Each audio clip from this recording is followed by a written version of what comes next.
Morning, fellow zombies. Are we alive yet? Are we awake yet? Are we safe? Greetings to those out in Myanmar. Yes, we in the West Coast have gotten reports concerning about what was happening out there. We're still slowly trying to get information out here for us on the West Coast of the United States. Our thoughts and prayers are with the survivors and the families. If you guys haven't heard about it, within the past couple hours, they've had a 7.3, was originally 7.7, what would they call it now, 7.3 earthquake that affected a lot of regions. Several countries have been affected by it, and we're getting information slowly but surely into the West Coast. The region is part of the Pacific Rim of Fire. We'll probably call it the natural process of the geologic. Whining here in the background because my dog is not geologic. She is a force of nature in herself. 1 second, guys. Out here on the West Coast, and then there's portions of the United States, we take earthquakes very seriously. Actually, some people actually don't take it seriously at all, but out here on the West Coast, we do. Alaska gets enough of theirs. Why? Especially when the volcanoes go off, kill away on its eruptions. But even the Mediterranean has their own volcanoes out there. There are a lot of hot spots, what they call volcanic hot spots, in the globe.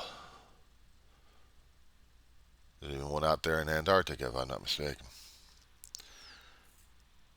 And they do produce a hell of a lot of ground movement that would surprise and terrify everybody, especially when hotspots go active. This wasn't a hotspot. This was actually Earth shifting. And even that, it's terrifying because we in the surface have to deal with it, especially when we build our tall buildings out there. Get they get beautiful views of the areas, and then suddenly have the thing collapse and kill people in the process. Dangerous business living on the surface of this planet. But other than that, other than dealing with a geologic nightmare, I know, we also have political uh, fault shifting here and there. You have a country that's slowly defrosting because of climate change. I can't deny it because it's happening all over the place. And certain minerals are being revealed because of the frost melting away. And then the people see the mineral contents and like, ah. They call it national security. No, it's just national greed. That's all it is. It's greed. Corporations tell the government it's going to be national security. Why they want to divvy up the spoils, they see. And so Greenland trying to decide whether or not its own future, whether or not they want to still be part of Denmark, or are they going to be self-sufficient enough to be part of a commonwealth or their own country. And if they are their own country, they don't want anybody else messing around with them. So how about this when the old gas bag of the United States, who claims to be the President of the United States, but actually abdicated that authority to some other douchebag who's doing a hatchet job in our government system. Well, his Veep decides he's going to send his wife over. And he's going to join him. And they land in the old Trump jet. And everybody is ready to go on warpath here. Going to the airport and protesting a great deal. A town right next to the airport, screaming and yelling their heads off. Go home, Yankee. The thing's a publicity stunt. Try to get it. Try to get some kind of shots or something to substantiate their hold on a country. I hadn't seen this much greed for territory, not from coming from the United States, since 1812. So I really don't get it when we want to take over sovereign territory. It's bad enough Trump thinks it's a joke, but he still wanted to take over Canada, make it a 51st, make it a real diversion topic, because what he wants to do, he's doing the flim flam again. And JD is more than happy to do it, including getting insulted by, almost getting close for assaulting, but they didn't do it, in Greenland. And he sends his wife first, and then he wants to go second. But they all get turned around. Plans get canceled.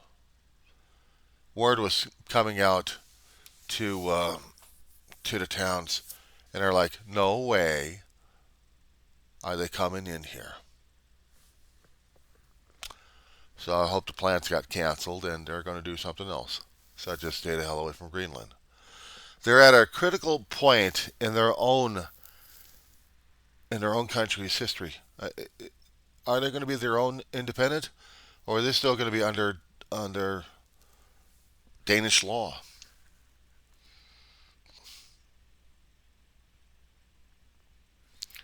So this is going to be something to see. We know that Canada was going through a prime minister change, and one still doesn't want to deal with Trump, especially when Trump does the trash bag, I should say, not Trump, does the tariffs on people. He's declaring tariffs. We got a trade war going on. Canada is reaching over the United States into Mexico and thinking and telling them, "Look, we don't know what the hell happened with the American people. They've lost their minds. But as of right now, we don't want to have anything to deal with them." So they're trying to make trade deals for themselves. They're not going to go through the United States. They're going to airlift. If they have to, they'll do shipping.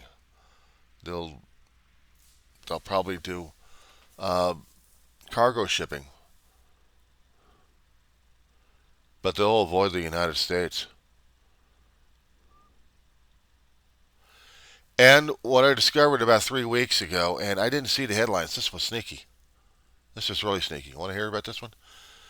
Private enterprises from the United States buying up shares and territory of the Panama Canal, trying to get majority holding. That one blew me away right there. BlackRock, an agent of the United States apparently, buying up shares from China, because there is China investments out there, but they're spending millions to nearly billions to get territory. And then there's other countries saying, "No, we're going to compete in this one." But it's also up to the Panamanians. It's been about 3 weeks, and I haven't heard any definitive. I haven't read any definitive that if they're going to be giving up a hell of a lot of land to the United States just by economics. They're buying ports, both west and east coast. BlackRock's doing it. They have the reports. They've already had them posted online a few weeks back. I was trying to collect some PDFs on them because that is insane. That is insane. So what are we supposed to do about it? Nothing, except the word to the Panamanians: don't buy into this crap. Keep your own sovereignty. Keep your own territory. We gave it back to you. Keep it. But you're probably cash starved right now as it is, so you're going to be bought off by the Trump in his mouth. He's already telling the Latin descent and anybody else who's colored that they're not going to be not going to be United States citizens. They're just getting the hell out of here. It doesn't matter if you got a green card, or even if you are a naturalized citizen, or if you are a U.S. citizen. Without going through the processes, guys. I said so before that there are amendments in the Constitution concerning about due process. And we're avoiding them like the crazy. How come we don't have our district courts going after the Trump administration for this? How come? What is it with the quote unquote conservative court that they have to bypass the law? What is it with the district courts not going after Congress on this one? Telling me you're violating the U.S. Constitution. Somewhere in there, I can't even find out how, in direct language, of how Congress holds that much power over the justice system. Yes, they write laws. But nowhere have I seen in the U.S. Constitution that the Congress shall have more power over the justice system. Yes, they need the funding, and yes, Congress is the purse. And unfortunately, courts have been created and courts have been deleted. But to eliminate the entire justice system, that's going against the Constitution, isn't it? It was said that we're supposed to be having lower courts other than the Supreme Court. We're too damn big just to deal with the Supreme Court dealing with every damn case going through. That's where the district courts are for federal. And then states have their own court systems that lead into our federal. So Johnson's being an asshole about things. Try this one. I was coming across an interview on YouTube just pretty shortly about the VA spokesperson going after Fox News because he's getting beleaguered by veterans because they heard rumors. And he's going after the media and saying, don't do this, media. I want you to give me a commitment not to do these rumors. And the host is saying, well, I need the information. I got a question for you. No. You're going to commit to me. I'm looking at the video. I'm like, excuse me? The media, the news media is committed to you, a VA schlub who got voted in. Yeah, the vets are going to be tearing apart your ass because you wanted the frickin' job. Congratulations, asshole. You got it. Now deal with it. But they're hearing it from television, and we don't want it. Bullshit. I would prefer the veterans beleaguer your ass on this one. You wanted the job. Guess what? Now you got to own up to it, asshole. This is what it means to be part of the government system. And this guy has never been in a congressional office before. Otherwise, oh, he's asking for it. He was asking for it in this one. I just couldn't deal with it. No, because I couldn't deal with it. As much as I'm for the veterans, I hadn't recently, and I'm going to admit this online here. Some people think it's stupid. I'm going to say it anyway. I hadn't been to a veteran stand down since my brother passed away. I hadn't been to a veteran gathering since my brother passed away. I can't deal with it because I am reminded too much of my brother. Grieving and mourning is that powerful. But I still need to get back into regular reality.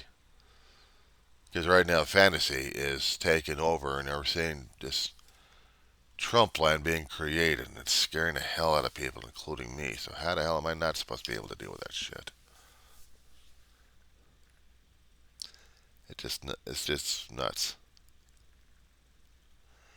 There's other stories I haven't gotten into concerning about maybe a war with Voice of America versus Trump. So I know there's going to be something about that one on YouTube. I still got to research and do their background on it. Something about the change the topic. Something about the Boeing's Starliner. I may have gotten some information incorrect on the damn thing. I probably still do. But when they had the ship launched, they were having problems concerning about their maneuvering, yeah, but also some heating elements incorrectly working somehow, and they were still trying to iron it out. Boeing wants to get another flight, probably at the end of 2025, back up to the International Space Station. By that time, they're hoping to get the kinks out and an astronaut crew of 4 to be put on board the ship, put on and to rendezvous with the station. They're hoping for the shots. Kind of surprised it took them this long to get a space shots going. Could have taken it away from SpaceX, but it didn't. And because we've got our 2 Boeing astronauts back on Earth, courtesy of SpaceX, taking them this long. But it was NASA's call on that, and I'm not going to knock against NASA for being overprotective. I mean, after all, we got a history of test pilots passing away. Not to mention, we had lost 2 space shuttles in another program. So, when it comes down for the commercial, they don't want to lose anybody on this one.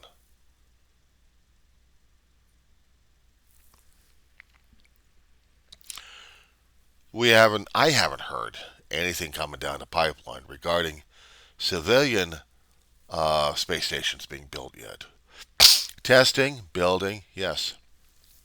They want to make sure, hopefully, that they are not going to fail the first time. I had to tell these guys, but they're going to fail the first time. Why? Because it will happen. It'll be something innocuous that they won't see coming. Either that or something spectacular. It's one of those two. Because this is what happens. If you don't get it's not the paperwork together. It's whether or not everything else is working when you launch it up into space and then you try it for the first time. Companies are doing a long shot to see whether or not we're going to get a civilian in space in a hotel. And how's that going to be affected? People think it will be a great idea for having that kind of a thing. We've had books, we had movies, we had television shows showing what space stations could be like or moon bases. But here's the thing: we as writers, we as creators can think about stuff, but it's the scientific principles behind what's make it work. It's the engineering principles and discoveries we have to learn, even the hard way, to see whether that's going to work or not. It was science fiction of landing a person on the moon. And how many renditions we created concerning about certain spacecraft or bases temporarily being put on the moon. We haven't gotten there yet. But we're getting close. As humanity, we're getting close to it. We have different countries competing and still challenging themselves whether or not if robots can actually roll around the lunar landscape. Can they bring back samples? There's a country out there, India, I think, who's doing just that. And they're testing things out. I'm also learning about more of programs happening where there's going to be more robots landing on Mars. Well, why not? We need to get all the data we can. It takes a while. And the orbit, they have to figure out how to slingshot a ship over to Mars, not just on a direct flight path, but they have to keep adjusting for orbital curves and stuff. I'm not a scientist. I'm not a mathematician. But I understand what they're trying to say, that when Mars gets into a certain particular position, they can launch a vehicle and have it meet up with Mars. They do the same thing with the moon. Yes, use orbital vectors concerning about International Space Station, low Earth orbit. It's math that they do all the time on it.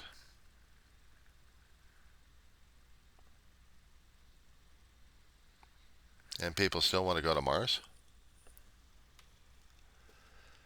Oh yeah, one-time shot and that's about it. And have them live on Mars. They still have to develop techniques for that one. So that's going to be something of a nature, isn't it? Shout out to Lawrence O'Donnell, who's on MSNBC. Yeah, well, pal, you're needed. You're needed out there.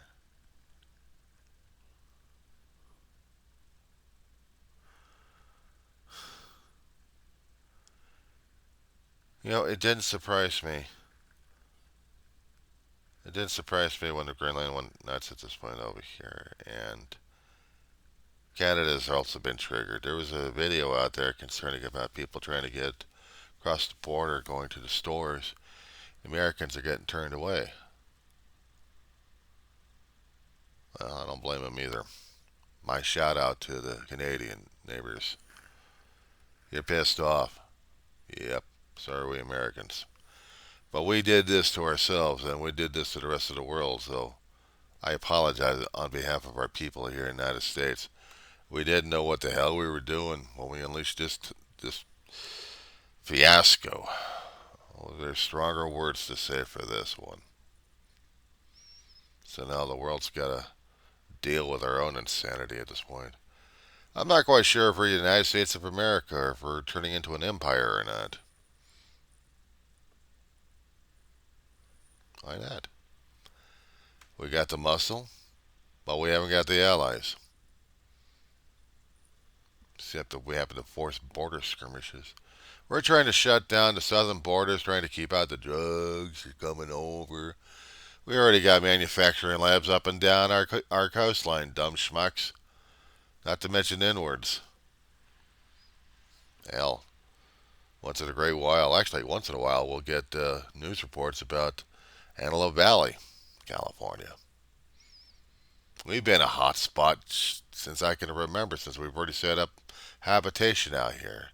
Isolated, quiet, people buy up or lease out land, buildings, and start doing their own weed shops.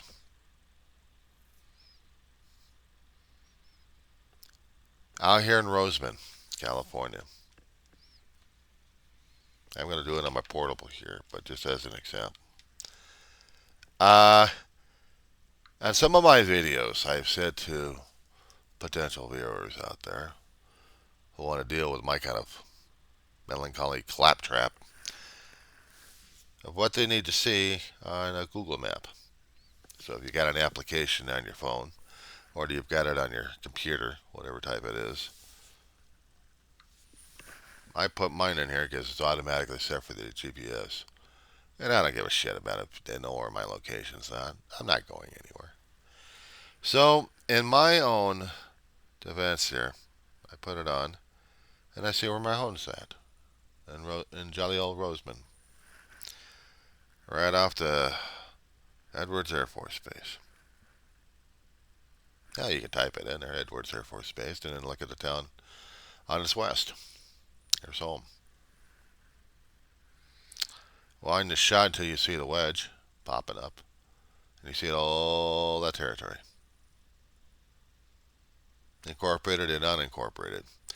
But in my town of Roseman, we had abandoned buildings out here being used as pot shops all over the place for the past several years.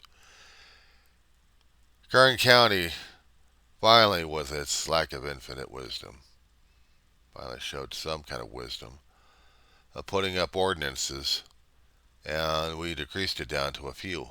I mean, we must have had about 20 of them. roughly. But they shut down and they left. And other people took over the other buildings. For a town like mine, you'd be surprised at what kind of stuff we actually had coming out of this place.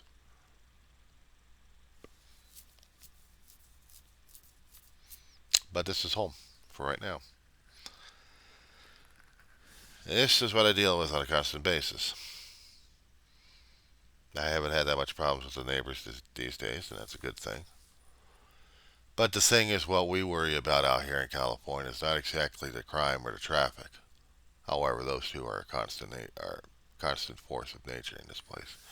No, because after hearing what happened in Myanmar and other countries where we have volcanic hotspots, and we also have geologic shifting left and right, I look at the wedge,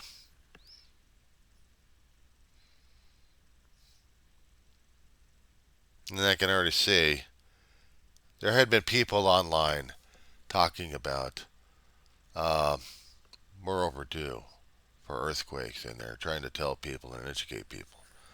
Yeah, we've been that way for decades. Since they were getting their information and knowledge refined and defined and understanding the fault lines more and more. I think since the 1970s were current, they kept trying to tell people that we're overdue for a major quake. Well, hell, we had major earthquakes. We had Sylmar and we had Northridge. Sylmar back in 1971 and Northridge back in 1994. And both of them were not a picnic. They were well above a 6. And I think it was about 7.1 for Sylmar. It did enough damage to the Southland, but also did enough damage to the freeway system we have in the northern region of LA County and destroyed a building in the process. Not to mention threatened to flood certain areas from the Van Orman Dam. And I'm talking about from the San Fernando Valley here. The valley right below the Antelope Valley. Actually, right above LA anyway. Whoever knew that that particular small spot there could cost so much? And yet it did. And 94 kicked in. If it wasn't for certain laws and certain things that the U.S. government worked out with the insurance agencies, as much as I've heard throughout the decades, originally it was over a 7.1. Originally it was over like a 7.2. But because of insurance and trying to keep the companies from going bankrupt, they had to lower it down. There had been talk. There had been initial readings off the scale. They had to whittle it down a bit. Otherwise, we'd really have a financial situation. But it still costed us billions to get recovery all over the Southland when the 94 hit. And we didn't know about this small quake, this small fault line, and a portion of the San Fernando Valley was going to be giving us and everybody that much of an issue. They can repave the landscape as much as they can, but they're not gonna get rid of those kind of memories. They're still there. They're not gonna get rid of the data either. They can crack over up though, but it's so fun dealing with that situation. But that's what we have. After that, we had smaller earthquakes. We also had a few larger ones up in Northern California, and they remembered. They remembered 1989, well before the 94 quake. Battle of the Bays in the World Series, third game. Yeah, that was something to see. The aftermath, like about 5 6 months afterwards, and they're still trying to reconstruct during those times. So yeah, as natives actually remember this kind of hell. Some of them didn't like to didn't stay here and get the hell out of there. I mean, just moved out. Me, I'm a native. I deal with it. I'll deal with the earthquakes. I don't like them. I really don't like them. They're hidden, sneaky, and they happen all the time. Just not in my neighborhood that often, but we never know. Some people have said throughout the years that there is earthquake weather, and they're adamant about it. The meteorologists and geologists kept telling them there is no such thing. Look at the data. No, no, no, no, look at the data. Look, you're wrong about that. There's temperature, and they don't know shit about meteorology and geology. I did just want to make sure to be everybody else is panicked about their own damn lunacy. I had watched meteorologists throughout my life, and we got into the geology, especially when we had the quakes. About, I think after '71 they started putting on geologists, especially when we had the earthquakes happening. I did a few videos back, a long time ago, concerning about geology, quakes, and stuff like that. And I know there's structural engineers these days will talk more and more about it. Let them. I'd like to hear more from them, and also from the geologists concerning about what we know and what we don't know, and what I've been through and what I hadn't been through. So, that being said, guys, I'm surprised my dog hasn't whined at me just yet, but she will. We'll talk, guys. Till then.